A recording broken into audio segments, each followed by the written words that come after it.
itu baru bisa mati sekian bulan orang meninggal.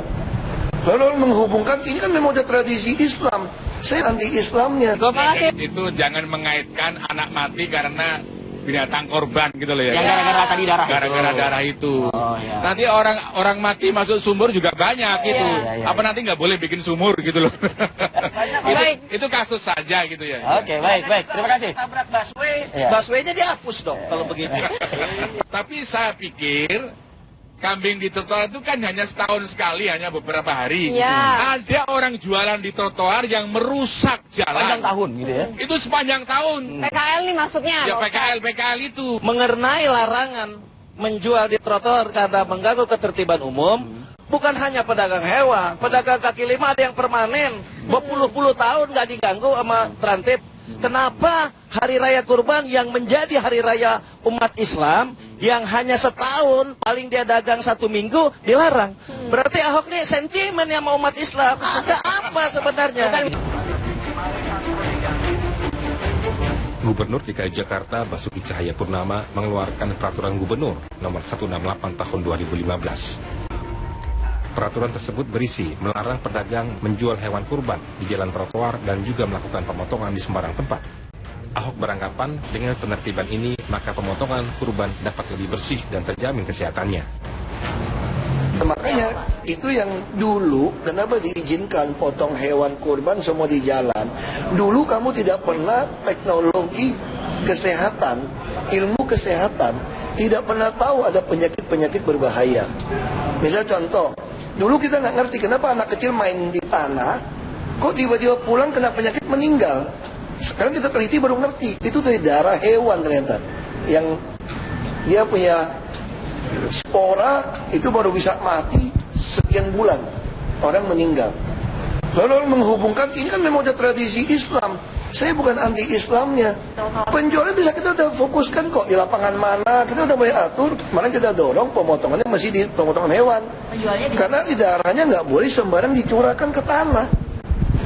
Itu yang kita minta gitu loh. Tapi kan orang kan plesetin, karena saya kebetulan non muslim, gampang seolah-olah Ahok anti Islam, nggak kasih jual korban, nggak kasih izinkan motong hewan korban. Saya aja nyumbang hewan korban kok enak aja. Gubernur DKI Jakarta tersebut juga meminta agar para pedagang dapat menjual hewan kurbannya di tempat yang sudah ditentukan, sehingga tidak mengganggu kesehatan masyarakat. Jika masih ada pedagang yang berjualan di trotoar, di fasilitas umum ataupun ruang terbuka hijau lainnya, maka pihak Pemprov DKI Jakarta segera melakukan penertiban.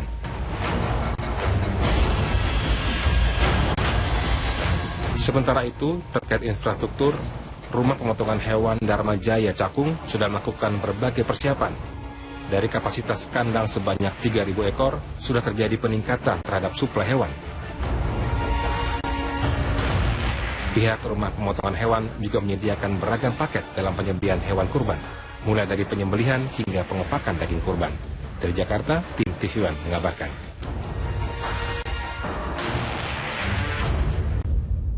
Jadi kalau misalnya pemotongan hewan, darahnya mencucur di tanah, itu bisa menimbulkan penyakit, Vi. Itu kata Pak Basuki Cahayapurnama. Makanya kita tanya ke... Dengan mic, Apa, Pak? Ustaz. Dengan Mike Ustadz. Nah, Kita kan tahu bukan dengan ngucur aja. apa? Ditampung pakai ember. Ya, Habis itu beku, ya, dibawa ke pasar dijual. ya. Namanya marus. Tapi begini, Ustadz Ali Mustafa Yaakub, saya sebagai umat Muslim gitu, ingin sekali gitu, masih ingin gitu, selesai sholat begitu, kita selesai dari lapangan terbuka itu, pulang kembali ke rumah, ya, lalu tidak sabar untuk melihat secara langsung begitu kan, melihat secara langsung Pemotongan hewan kurban pemotongan ya. hewan kurban itu begitu loh, karena itu pun juga bisa disaksikan juga oleh masyarakat dan itu menjadi tontonan yang menarik sendiri lah begitu loh. Ustadz Ali Mustafa Yaakub merasakan nggak apa yang saya rasakan juga? Ya sama saya kira, cuma begini ya, sebagai sebuah ilustrasi ya, tahun 2012 ada satu ya panitia penyaluran hewan kurban, itu mendapat dana sampai hampir 21 miliar, baru satu panitia. Dibelikan hewan sebanyak 14.000 ekor, ya. Nah sapi dan kambing ya. Pertanyaannya, kalau itu harus disembelih di RPH, pertanyaan pertama, apakah RPH di Jakarta itu dapat menampung untuk menyembelih sejumlah yang banyak itu? Itu pertanyaan pertama. Yang kedua, RPH-nya itu apa setelah penyembelihannya itu sudah memenuhi tata krama ya, yang Islami. Misalnya ya apa namanya, yang disembelih itu tidak di depan temennya gitu loh. Sebab saya lihat sendiri di banyak RPH itu, begitu yang sini sedang diiris-iris, temennya melihat sambil nangis gitu loh. Ini bukan tuntunan Islam seperti ini. Jadi itu perlu dibenahi dulu.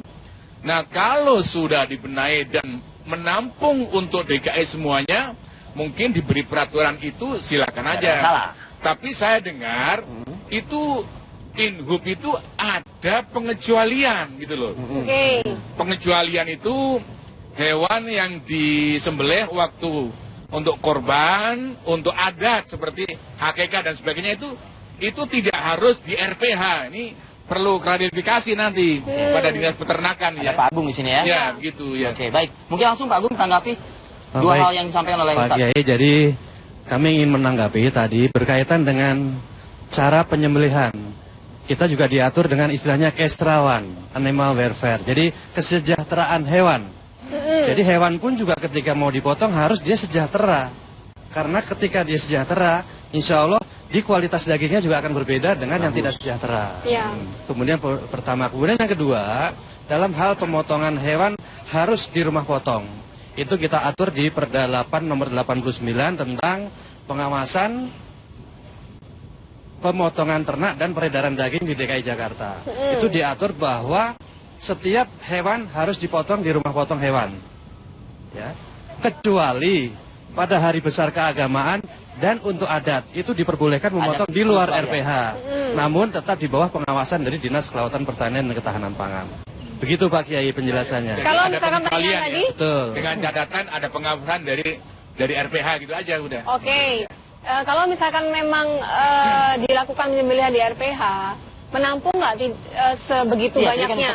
Betul, memang kapasitas tampung dari pemotongan RPH di kita kalau itu beribu-ribu memang tidak tertampung dalam satu hari. Karena kapasitas pemotongan di RPH itu ketika itu bisa sampai mencapai 800 ekor per hari memotongnya. Tetapi ketika hari besar keagamaan seperti ini, ya mungkin bisa saja tidak tertampung pemotongan per hari. Angkat tangan juga gitu RPH. Betul.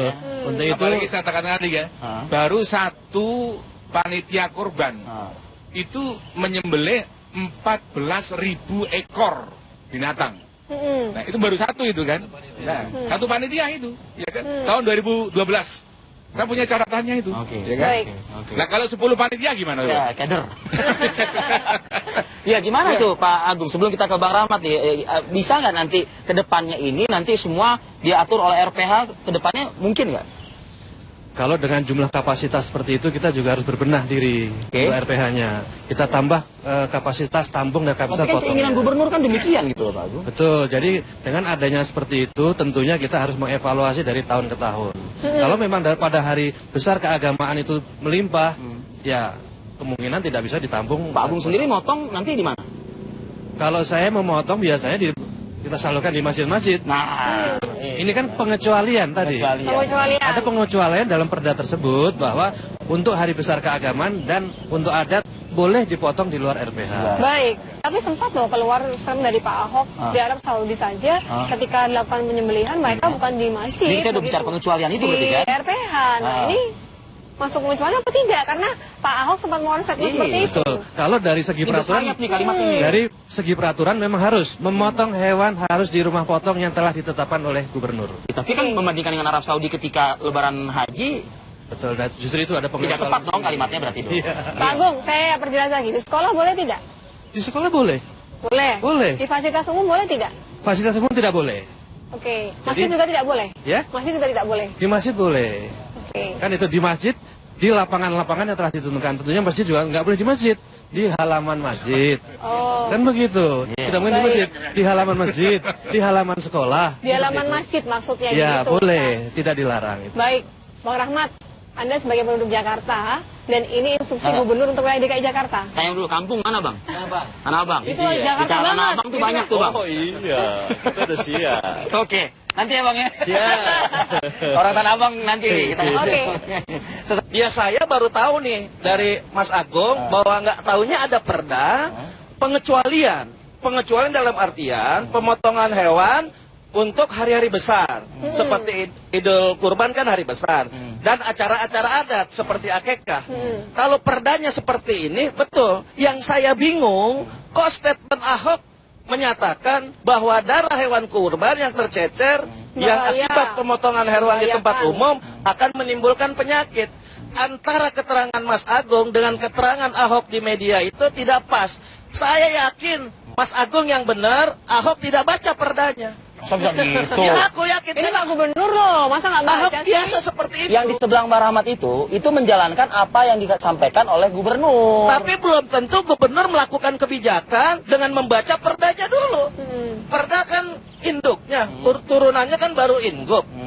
Kalau seandainya pemotongan Ya. hewan itu ada pengecualian hari-hari besar dan juga acara-acara adat, buat kita nggak ada masalah. Niat ini baik, cuma tadi yang Kiai sampaikan, kalau seandainya pemotongan itu harus di RPH, berapa RPH di Jakarta? Cuman 2, Ya. Cakung sama Pulau Gadung. Lalu Cakung sama Pulau Gadung juga lihat perlengkapannya apa masih bagus apa enggak, karena Dharma Jaya ini BUMD rugi. Harus dilihat dulu, jangan sampai syarat-syarat kurban tidak terpenuhi. Bukan hanya kita membinatangkan binatang, motong tidak di depan binatang, tapi pisaunya juga harus tajam. Yang motongnya juga harus memenuhi syarat-syarat yang diwajibkan oleh umat Islam. Oke. Jadi banyak halnya, saya pikir Ahok jangan masuk ke ranah yang dia nggak ngerti. Ini susah, Ahok bukan muslim, bagaimana bisa mengerti mengenai syarat-syarat berkurban gitu loh. Sekeliling Ahok muslim kok, bisa diingetin kok. Ya, Nah, Pak Agung kita muslim menginginkan sekeliling Ahok, kepala dinas, kepala sudin mengingatkan. Tapi hasilnya ternyata apa yang disampaikan Ahok hari ini di media sudah beberapa hari yang lalu Ya, ya. dengan keterangan Mas Agung itu berbeda. Ya. Ini masalah buat masyarakat kalau pemimpinnya ngomongnya salah melulu. Baik.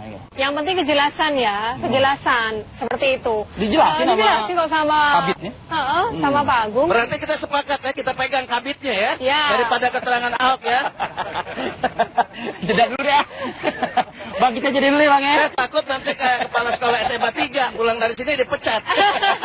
Repot nanti kalau Kami kembali. Baik, kami kembali saat lagi beli kurban. Jadi di kalangan para sahabat itu ada dua pemahaman ya.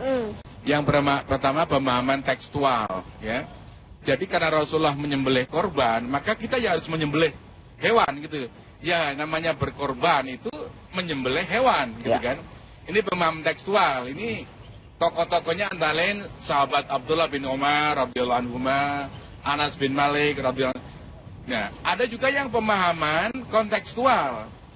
Jadi ini tokohnya seperti istri Nabi Aisyah radhiyallahu anha. Kemudian muadzin Nabi Bilal bin Rabah ya. Aisyah misalnya mengatakan begini, aku lebih suka menghadiahkan atau memberikan cincinku ini daripada aku menyembelih 1000 ekor kambing dan ku hadiahkan kepada warga Makkah. Untuk Aisyah itu. Ya.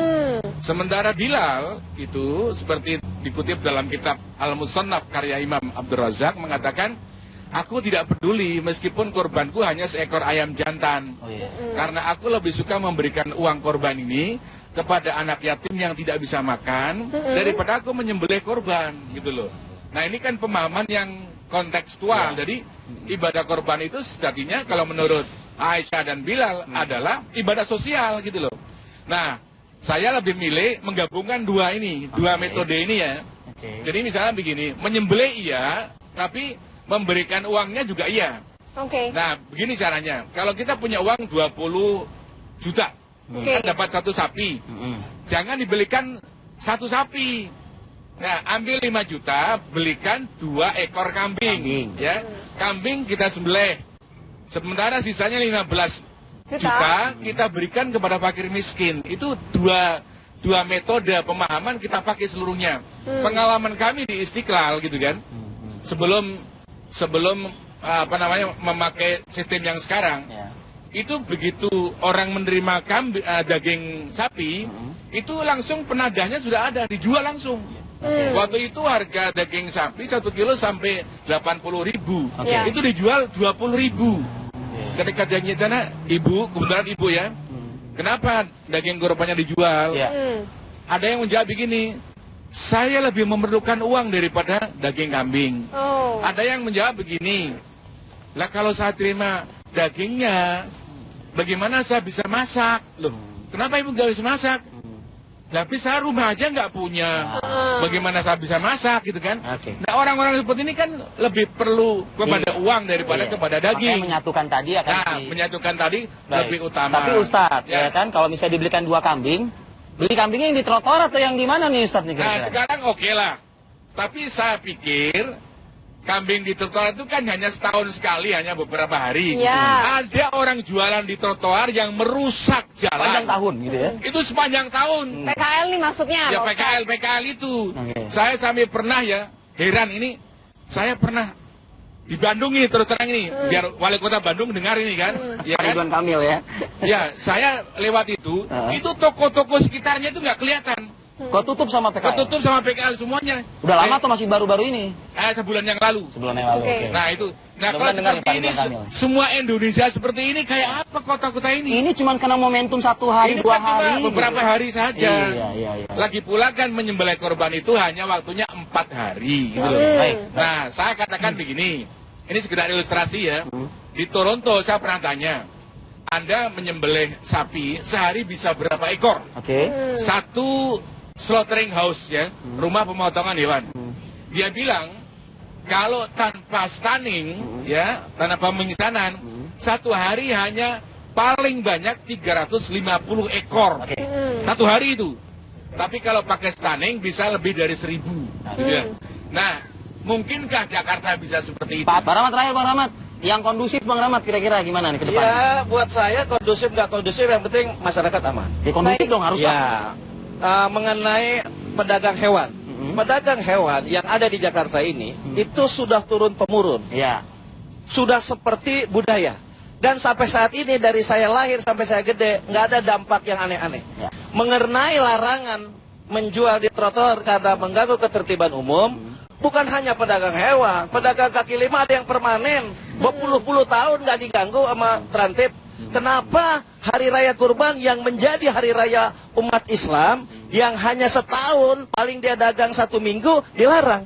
Berarti Ahok nih sentimen sama umat Islam. Ada apa sebenarnya? Bukan gitu begitu. Itu menurut Anda loh. Itu menurut saya. Iya. Jadi jangan. Saya sarankan Ahok jangan masuk ke wilayah-wilayah sensitif yang Anda tidak tahu. Lebih baik bagaimana PKL tuh. Ya kan PKL. Beresin PKL supaya rapi. Iya, beresin PKL dulu. Yang adil, baru masuk ke wilayah itu. Masa yang tiap hari didiemin, yang setahun cuma 4 hari diganggu. Ini kan nggak masuk akal. Dan satu lagi, Ahok jangan masuk ke wilayah yang dia nggak ngerti. Saya sarankan bagaimana anggaran ini terserap, konsentrasi ke pembangunan. Sampai sekarang baru 20%, ngapain dia masuk ke wilayah yang nggak ngerti? Ya, itu topik yang lain lagi. Jangan melebar begitu, Bang Rahmat. Siap. Terima kasih tokoh muda Betawi Bang Rahmat dan juga Ustadz Ali Mustafa Yaakub. Itu jangan mengaitkan anak mati karena binatang korban gitu loh ya. Yang gara-gara tadi darah. Gara-gara darah itu. Nanti orang mati masuk sumur juga banyak gitu. Apa nanti nggak boleh bikin sumur gitu loh. itu kasus saja gitu ya. Oke, baik. Terima kasih. Tabrak busway, busway-nya dihapus dong kalau begitu. Pak Agung, terima kasih Pak Agung. Mudah-mudahan konferensi persnya hari Terima kasih narasumber kita pagi hari ini. mencerahkan gitu lah ya persepsi masyarakat akhir-akhir ini.